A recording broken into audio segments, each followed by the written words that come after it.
জিনকে দেখে আয়শা এতটা মায়ায় পড়েছে যে ভয় না পেয়ে সেখানে গিয়ে আয়শা বলে উঠলেন, এখানে কেউ কি আছেন? থাকলে সাড়া দেন, আমার সাথে কথা বলেন। কিন্তু আয়শার কথার কোনো উত্তর পেল না। এদিকে আয়শা আম গাছের চারিদিকে ঘুরে ঘুরে দেখছিল। এমন সময় হঠাৎ কেউ একজন আয়শার কাঁধে হাত রাখতেই আয়শা চিৎকার দিয়ে বলে উঠল, কে? আয়শার এমন চিৎকারে পেছন থেকে আয়শা বলে উঠল, আয়শা, কিরে তুই এখানে? তুই না ছাদে ছিলি? তোকে খুঁজতে ছাদে গিয়ে দেখি তুই সেখানে নেই।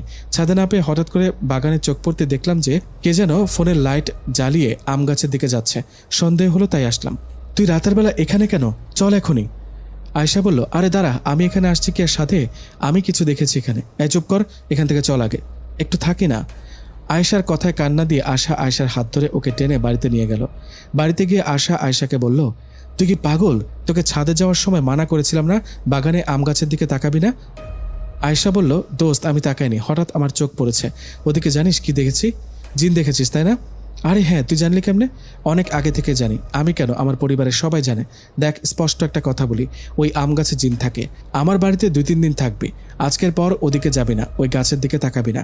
আমি চাই না তোর কোনো সমস্যা হোক। পরে তোর বাবা মা আমাকে দোষ দিবে। আরে জিনটা খুব সুন্দর দেখতে ছিল, অনেক মায়াবী। জিনেরা সুন্দর হয় কিংবা সুন্দর রূপ নিয়ে ঘুরে বেড়ায়। এসব বাদ দে, চল, সবাই অপেক্ষা করছে, খেতে যাব। এই বলে আশা আয়শাকে নিয়ে খেতে গেল। রাতের খাবার শেষে সবাই ঘুমিয়ে পড়ল, কিন্তু আয়শার চোখে ঘুম নেই। বারবার ঘুরে ফিরে ওই জিনটার চেহারা চোখের সামনে আসে। ওর কথাই মনে পড়ে। এমন অবস্থায় আয়শা ভাবল, আমি কি আবার যাব ওই বাগানে? না থাক, আজ না।